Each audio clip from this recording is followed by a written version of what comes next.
আমরা আচরণ বিধি লঙ্ঘন করব না, আচরণ বিধি মেনে চলতে চাই। সুতরাং কেউ যদি আচরণ বিধি লঙ্ঘন করে তার ব্যাপারে অ্যাকশন নেওয়া প্রয়োজন। খোলা জিপে উঠে মোটর সাইকেলের বহন নিয়ে ঘোরাফেরা করে যারা, তাদের বিরুদ্ধে আচরণ বিধি লঙ্ঘনের পদক্ষেপ তাদের বিরুদ্ধে নেওয়া দরকার। বেগম খালেদা জিয়া মানুষের অন্তর জয় করে ফেলেছিলেন।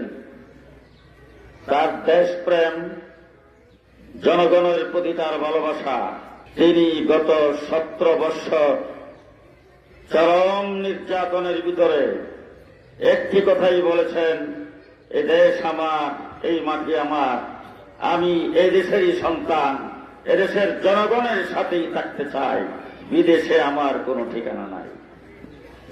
অনেক চেষ্টা করে, অনেক চাপ দিয়েও দেশের জনগণ থেকে ওনাকে আলাদা করতে পারে নাই।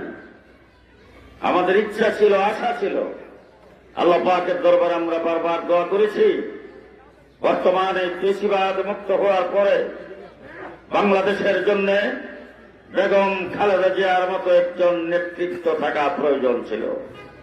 কিন্তু আল্লাহ পাকের ইচ্ছা, ওনাকে আল্লাহ পাক নিয়ে গেছেন। আমরা এখন দোয়া করব, কামনা করব শহীদ প্রেসিডেন্ট জিয়াউর রহমান সাহেবের এবং বেগম খালেদা জিয়ার একমাত্র সন্তান, তারুণ্যের অহংকার জনাব তারেক রহমান সাহেব যেন আগামীতে দেশ জাতির নেতৃত্ব দিতে পারেন। সংগ্রামী সাথী বন্ধুগণ, আজকে যারা এখানে জমায়েত হয়েছেন, আমি আপনাদেরকে সকলকে ধন্যবাদ ও মোবারকবাদ জানাই বলতে চাই। জনাব তারেক রহমান সাহেব তিনি ঘোষণা করেছেন, আমি এবং আমার দল, আমার জোট নির্বাচন আচরণ বিধি কোনদিন লঙ্ঘন করবে না। আপনারা দেখেছেন, যার বাংলাদেশে আগমনে কোটি মানুষের সমাগম হয়েছে সংবর্ধনায়, তিনি নমিনেশন দাখিল করেছেন, কেউ জানেও না, চুপচাপ। কারণ আচরণ বিধিতে আছে 5 জন মাত্র উপস্থিত হতে পারবে। আমরা নমিনেশন এইভাবেই দাখিল করেছি।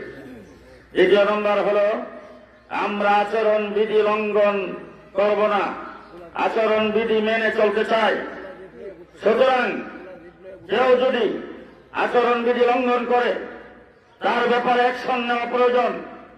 খোলা জিপে উঠে মোটর সাইকেলের বহন নিয়ে ঘোরাফেরা করে যারা, তাদের বিরুদ্ধে আচরণ বিধি লঙ্ঘনের পদক্ষেপ তাদের বিরুদ্ধে নেওয়া দরকার।